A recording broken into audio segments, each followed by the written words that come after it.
男人一伸手就将树上的跳跳鱼抓了个现行。每当傍晚涨潮的时候，红树林里的树枝挂满了跳跳鱼，这里的跳跳鱼让你抓到手软，连会爬树的螃蟹也在这里出现，还有海边的八爪鱼随地都是，没走几步就能捡到1、2只小八爪鱼，一次赶海就能收获满满。一到傍晚，越南小哥就带着妻子来到红树林里，此时的海水已经到腰间，在头灯的照射下发现了一只小螃蟹在树枝上面，这种螃蟹叫听角攀树蟹，一种体型不大的螃蟹，是红树林里演化出来的一种会爬树的螃蟹。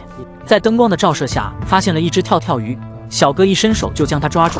在这里缘木求鱼已经不是在讽刺和批判，现实中竟然有鱼学会了爬树，前面又有一条不起眼的跳跳鱼，如果不仔细看还以为是树枝。跳跳鱼的警惕性非常高，小哥刚靠近就立马跳走。而跳跳鱼爬上树不只是为了休息，主要的目的是为了产卵。又一条跳跳鱼依附在树干上，跳跳鱼还没反应过来就被抓了。红树林里非常神秘且安静，小哥为了壮胆和安全带上了妻子，同时还多了一个助手。又在附近的树上找到了一只会爬树的听蟹。不要小看这小螃蟹，它的价格非常昂贵，在红树林里抓鱼摸虾在我国是违法的，不要以身试法。一根漂浮在水面的木头上面爬着一只跳跳鱼，手疾眼快的小哥一手就把它抓住。长着2条比腿还要灵活的鱼鳍，也无法逃脱人类捕捉的手法。在红树林里捕捉跳跳鱼，不仅要手法灵活，还要有锐利的眼睛。在灯光的扫射下，小哥很快就锁定了旁边的跳跳鱼。一条比手指还要大的跳跳鱼被小哥收入囊中，妻子是小哥强有力的后盾，小哥也为妻子在前面保驾护航。在树干上的一只听蟹被小哥锁定了。不要以为这种小螃蟹是未成年，其实它成年的体型就是这么大。刚向前走了几步，一条跳跳鱼又卧在树枝上，如果不是它的眼睛反光，是很难发现它的身影。跳跳鱼还没反应过来，就直接被小哥拿捏住了。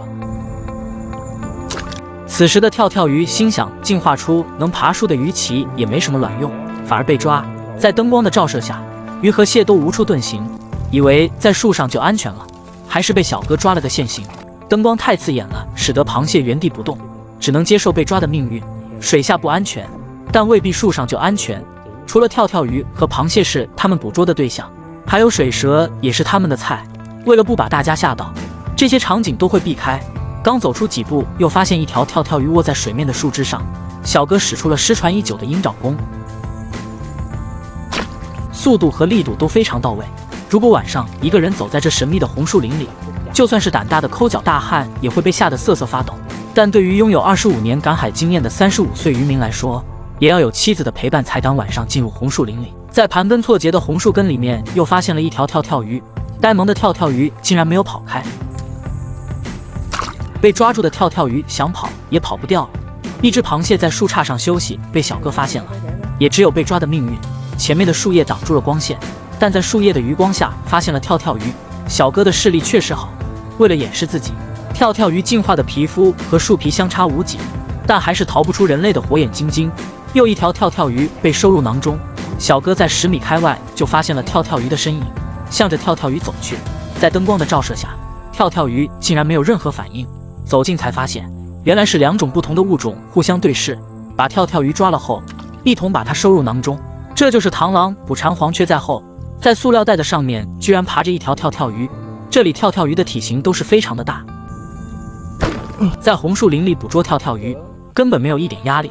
随后小哥向着海边走去，刚来到海边就发现了一条八爪鱼，小哥随手就把它捡起。海滩里的八爪鱼确实多，刚走几步又发现了一条八爪鱼，附近竟然还有一条。在这里捡八爪鱼就像捡钱一样，小的八爪鱼会在涨潮的时候被冲到浅滩里。在红树林旁边的浅滩里有很多的树叶和小树枝，如果不仔细看很难发现它的身影，因为它的皮肤和水底的泥土相差无几。刚走几步又发现了一条八爪鱼，不过八爪鱼的触手粘稠性非常强，趴在手上就不容易拿下来。小八爪鱼游泳速度也不快，随手就可以把它捡起。如果八角鱼太小了，小哥都会把它放掉。刚从水下捡起八角鱼，发现前面有灯光，晚上出来赶海不只是小哥一个人，还有其他赶海人。有些小八爪鱼会隐藏在树叶底下，连同树叶一起被抓上了。有些八爪鱼被抓起来的一瞬间喷出墨汁，抓得差不多后，小哥就回去。回到家后便将八爪鱼冲洗一番，看起来不多，但应该有40-50条。进行称重，发现只有3斤，将跳跳鱼和螃蟹分离开来，然后将所有的跳跳鱼倒到篮筐里，里面的跳跳鱼应该也有30条。最终跳跳鱼被油炸了。好了，视频就到这里了，关注我，让世界更精彩。